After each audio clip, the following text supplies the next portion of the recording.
नमस्ते विद्यार्थी मित्रों, कैसे हैं? अच्छे हैं ना? नवरात्रि की मज़ा भी, उसका आनंद भी हम घर पर ही ले रहे हैं। तो अभी तो नवरात्रि चल रही है।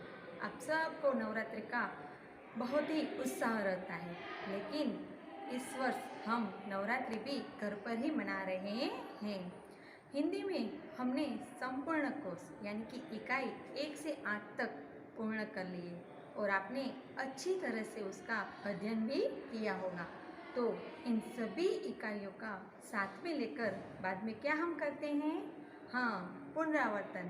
तो आज हम इस वीडियो में पुनरावर्तन देखेंगे, जिसमें आपको दिए गए हैं पुनरावर्तन 2, लिखित कसौटी, मौखिक कसौटी और क्रियात्मक कसौटी। इस तरह आपको 4 बातें दी गई है और उन सभी का आपको अच्छी तरह से याद करना है और जो सूचना दी गई है उसके अनुसार नोट में लेखन कार्य भी करना है। तो चलो बच्चों, हम पुनरावर्तन करेंगे ना? तो पुनरावर्तन देखते हैं। पुनरावर्तन 2। प्रश्न 1 है, शब्दकोश में से शब्द के अर्थ खोजिए। वैसे तो आपको सभी इकाई में नीचे शब्दार्थ दिए गए हैं, उन्हीं में ही इनका अर्थ मिल जाता है। जैसे कि मंजिल तो लक्ष्य, चाम चमड़ा, निराला अनोखा, तरुवर वृक्ष, इरादा निश्चय विचार, तराना गीत, भस्म राख, शुभ अनाज साफ करने का साधन, चटकाए खींचकर, झटके से, उपाधि पदवी। तो इस तरह इन 10 जो शब्द दिए हैं उनके अर्थ भी मैंने आपको बताए। ये सभी अर्थ आपको अच्छी तरह से याद करने हैं और अपनी नोट में भी लिखने हैं। पुनरावर्तन 2 में प्रश्न 2 अ दिया गया है। निम्नलिखित प्रश्नों के उत्तर दीजिए। सभी धर्मों का सार क्या है? तो आप सबको पता है क्या है।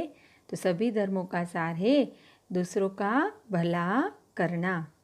साधु कैसा होना चाहिए?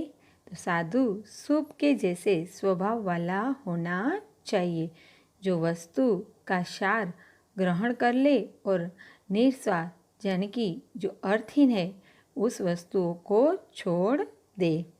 विक्रम साराभाई ने विज्ञान के अलावा और किन किन क्षेत्रों में योगदान दिया? तो विक्रम साराभाई ने विज्ञान के अलावा कला, शिक्षा और समाज सेवा के क्षेत्रों में भी योगदान दिया है। गरीब की हाय के लिए कौन सा उदाहरण दिया गया है? तो हम सबको पता है कि गरीब की हाय के लिए लुहार की दोकनी का उदाहरण दिया गया है। प्रश्न 2 ब। प्रश्नों के उत्तर लिखिए। पहला प्रश्न है, हमारे देश की विशेषता क्या है? तो हमारे देश में भिन्न भिन्न रंग, रूप, पहनावे वाले और अलग अलग भाषाएं बोलने वाले लोग रहते हैं।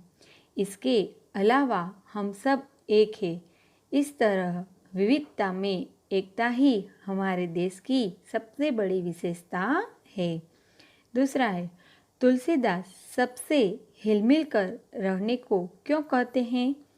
तो तुलसीदास सबसे हिलमिल कर रहने को कहते हैं क्योंकि हिलमिल कर रहने से आपस में प्रेम भाव बढ़ता है, एकता की भावना दृढ़ होती है, लोग एक दूसरे को सहयोग देते हैं, सबको सुख शांति और सुरक्षा मिलती है।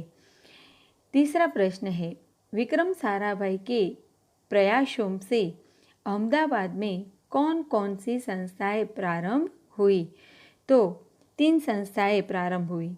एक भौतिकी अनुसंधान प्रयोगशाला, दूसरी टेक्सटाइल इंडस्ट्रीज रिसर्च एसोसिएशन, लोक विज्ञान केंद्र एवं नेहरू विकास संस्था। इन तीनों संस्थाओं का आरंभ अहमदाबाद में डॉक्टर विक्रम साराभाई से हुआ था। चौथा प्रश्न है, माला में कौन कौन से फूल एकरूप हुए हैं? तो माला में बेला, गुलाब, जूही, चंपा, चमेली आदि फूल मिलकर एक ग्रुप हुए हैं। प्रश्न 3 है, परिच्छेद में योग्य विराम चिन्ह लगाइए। तो आप अच्छी तरह से इस परिच्छेद को पढ़ेंगे और योग्य विराम चिन्ह इस परिच्छेद में आप खुद लगाएंगे। चौथा प्रश्न है, शब्दों को उचित क्रम में रखकर अर्थपूर्ण वाक्य बनाइए। सबसे पहला, नदी, हम, बैठे, के थे, किनारे। तो सभी वाक्य यानी कि सभी शब्द है वो आगे पीछे हैं। तो वाक्य कौन सा होगा? हम नदी के किनारे बैठे थे। दूसरा है, ऊपर है के पेड़, बंदर कितने। और अंतिम है प्रश्नार्थ चिन्ह की निशानी। तो पेड़ के ऊपर कितने बंदर है। वणिक रहता एक था किसी नगर में। तो क्या होगा? हाँ, किसी नगर में एक वणिक रहता था। 2 इनका कर हुआ, माल सामान लूटा इन्हें वापस। इसका सही वाक्य होगा, इनका लूटा हुआ माल सामान इन्हें वापस कर दो। दुनिया करती थी सारी इज्जत उनकी। तो वाक्य सही होगा, सारी दुनिया उनकी इज्जत करती थी।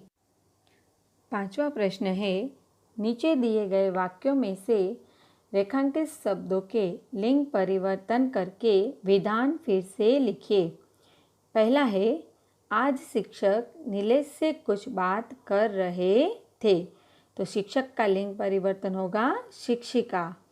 तो आज शिक्षिका नीलेश से कुछ बात कर रही थी।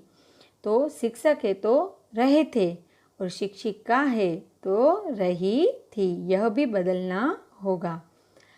वह लेखक बनना चाहता है। तो वह लेखिका बनना चाहती है। नौकर आज बहुत ही देर से आया। तो नौकर की जगह क्या होगा? नौकरानी। तो नौकरानी आज बहुत ही देर से आई। नए डॉक्टर बहुत अच्छे हैं। तो नई डॉक्टरनी बहुत अच्छी है। लड़के क्रिकेट खेल रहे हैं। तो लड़के का क्या होगा? लड़कियाँ क्रिकेट खेल रही है। तो इस तरह पूरा पुनरावर्तन 2 आपको अपनी नोट में लिखना है। पुनरावर्तन 2 के बाद है मौखिक कसौटी, जिसके उत्तर आपको खुद देने हैं। जैसे कि प्रश्न 1 है, निम्नलिखित प्रश्नों के उत्तर मौखिक दीजिए। तो यह हमें नोट में नहीं लिखना, सिर्फ आपको उसके उत्तर देने हैं। तो आप सभी को यह 5 प्रश्न आपकी मम्मा को कहिए कि मम्मा आपसे पूछेगी और आप उसके उत्तर अपने मम्मी को बताएंगे।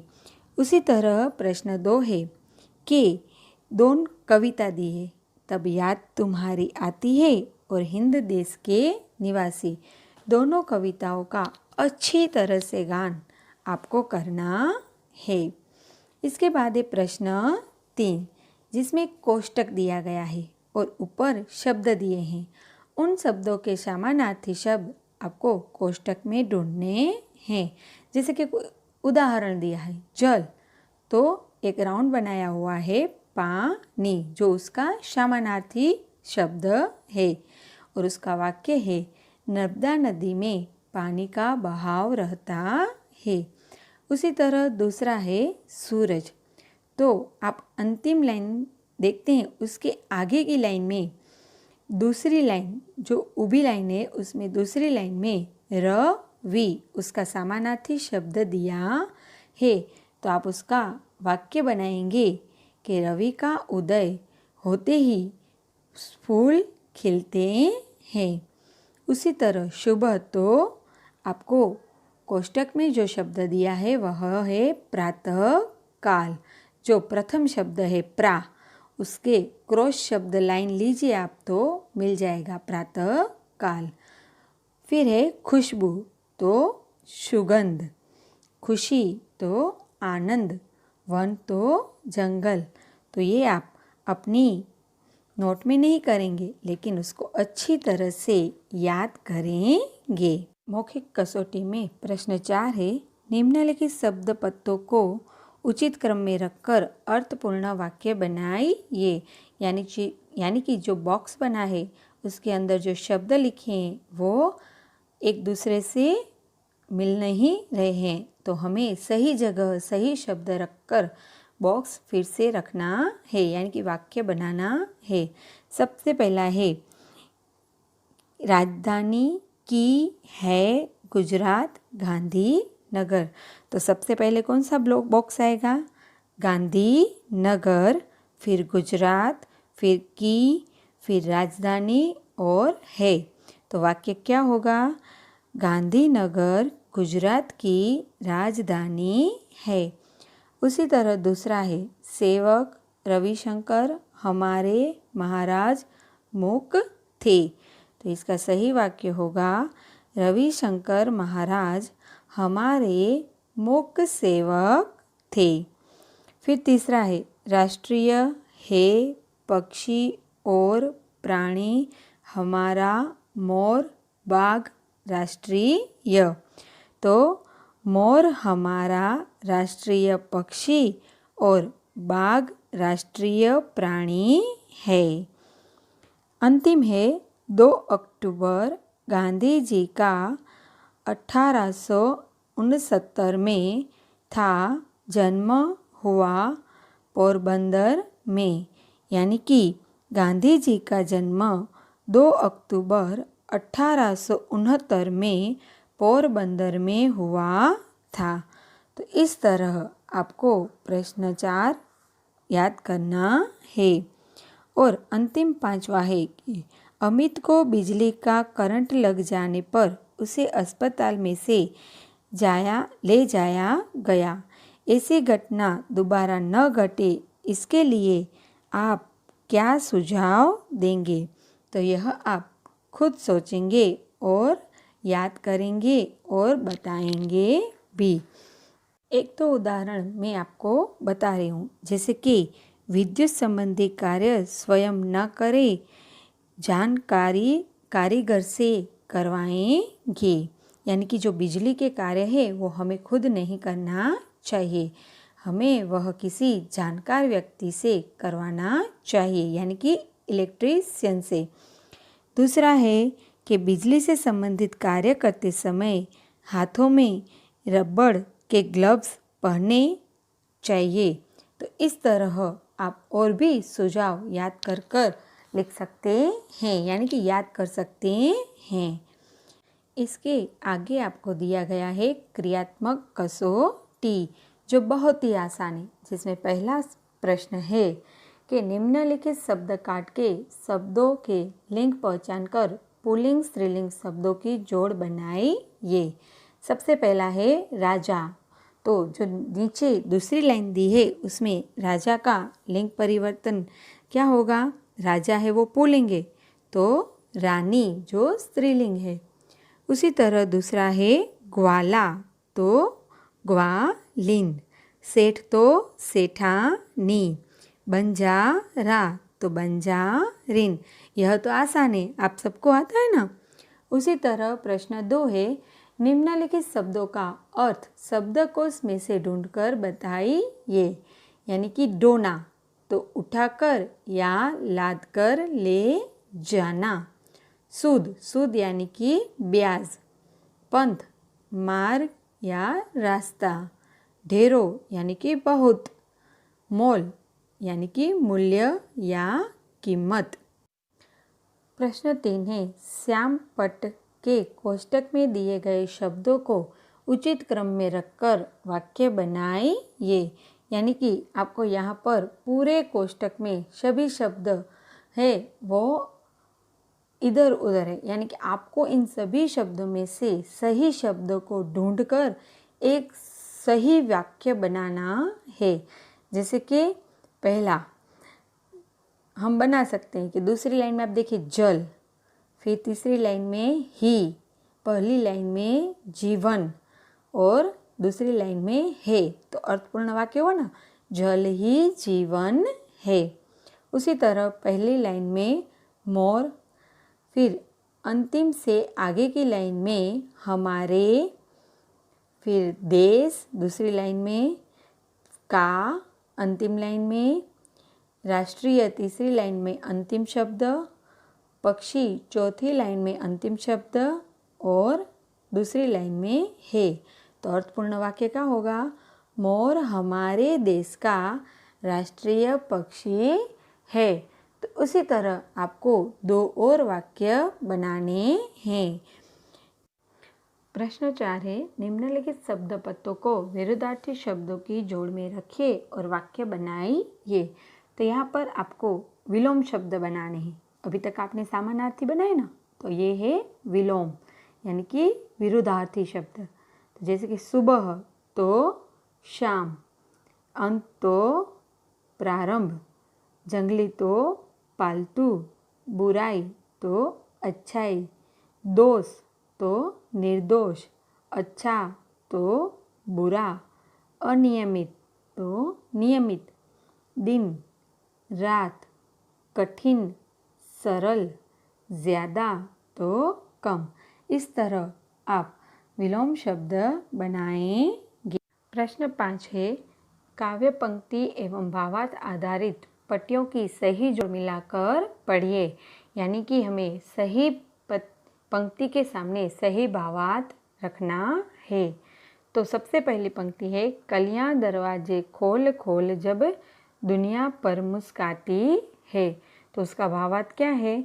कलियां दरवाजे खोलकर दुनिया पर मुस्कुराती है। दूसरी है, जब छमछम बूंदें गिरती है बिजली चमचमक कर जाती है। तो भावार्थ होगा, छमछम बूंदें गिरती है और बिजली चमकती है।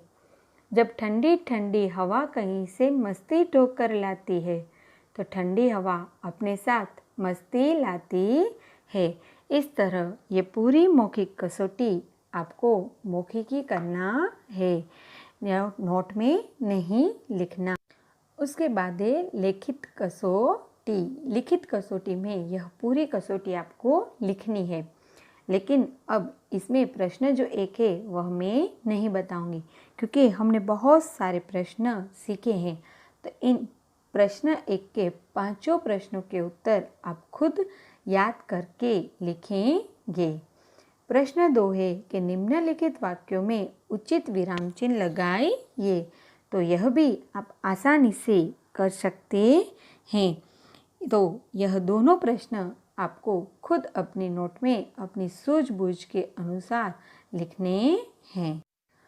प्रश्न 3 है, नीचे दिए गए शब्द के आधार पर पहली बनाइए। पहला शब्द है कागज और दूसरा है जीवन। तो इन दोनों पर से आपको पहली बनानी है, जो हमने ढूंढते रह जाओगे में पहली बनाना सीखा था। तो उसी तरह आपको अच्छी 4 पंक्ति वाली सुंदर पहली बनानी है। प्रश्न 4 है, मोबाइल का उपयोग जीवन में लाभदायी है या हानिकारक। तो यह हम लेखन विभाग में लिखेंगे, मोबाइल के लाभ या हानि। तो लेखन विभाग में हम यह लेखन करेंगे। तो आप सबको मोबाइल के लाभ भी पता है और हानि भी। यदि हम सोच समझकर मोबाइल का उपयोग करते हैं तो उसके बहुत सारे लाभ हैं, लेकिन जब हम इसका उपयोग सही ढंग से नहीं करते तो उसके बहुत से गैरलाभ भी है। ज़्यादा मोबाइल देखेंगे तो हमारी आँखों को भी नुकसान होगा। मोबाइल लेकर सिर्फ हम गेम खेलते रहते हैं तो भी हमारी नुकसान ही है।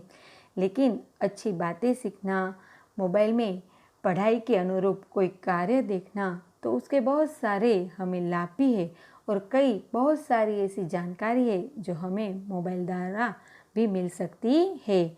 कई नए नए कार्य भी हम सीख सकते हैं। तो इस तरह मोबाइल के लाभ और हानि यह निबंध हम लेखन विभाग में लिखेंगे। प्रश्न 5 है, निम्नलिखित संज्ञा शब्दों को कोष्टक में उच्च स्थान पर रखिए, यानी कि संज्ञा शब्द दिए गए हैं जिन्हें अच्छी तरह समझकर आपको 5 विभाग में रखना है। यानी कि संज्ञा के 5 प्रकार है: व्यक्तिवाचक संज्ञा, जातिवाचक संज्ञा, द्रव्यवाचक संज्ञा, भाववाचक संज्ञा और समूहवाचक संज्ञा, जो मैंने आपको सिखाया था। तो इस तरह हम पहला शब्द है भारत। तो भारत एक देश का नाम है, तो यह कौन सी संज्ञा के अंतर्गत हम रखेंगे? हाँ, व्यक्तिवाचक संज्ञा। उसी तरह ईमानदारी, तो उसमें ईमानदारी का भाव होता है, तो यह होगा भाववाचक संज्ञा। दूध, तो दूध एक द्रव्यवाचक संज्ञा है। हिमालय, हिमालय व्यक्तिवाचक संज्ञा। तेल, तो तेल द्रव्यवाचक संज्ञा। भीड़, तो भीड़ में समूह का होता है वर्णन, तो समूहवाचक संज्ञा। नदी, तो जातिवाचक संज्ञा, क्योंकि नदी की पूरी जाति का वर्णन है। पर्वत, तो वो भी जातिवाचक संज्ञा। पेड़ है, वह भी जातिवाचक संज्ञा। बुराई, जिसमें एक भाव प्रकट होता है, तो वह होगा भाववाचक संज्ञा। सेना, तो समूहवाचक संज्ञा। और झुंड, वह भी होगा समूहवाचक संज्ञा, जिसमें समूह का बोध होता है। तो इस तरह आप पूरा कोष्टक बनाएंगे और अपनी नोट में लिखेंगे। तो इस तरह आज हमने पुनरावर्तन 2, मौखिक कसौटी, क्रियात्मक कसौटी और लिखित कसौटी का अध्ययन किया। तो इन सभी को आपको अच्छी तरह से याद करना है और जो बातें नोट में लिखनी है वह भी आपको सुंदर अक्षरों में लिखनी है। गृह कार्य में हम लिखेंगे पुनरावर्तन 2 पूरा, क्रियात्मक कसौटी, लिखित कसौटी और लेखन विभाग में हम लिखेंगे मोबाइल के लाभ या हानि। तो यह पूरा गृह कार्य आपको सुंदर अक्षरों में अपनी नोट में लिखना है और उसे अच्छी तरह से याद भी करना है। अस्तु।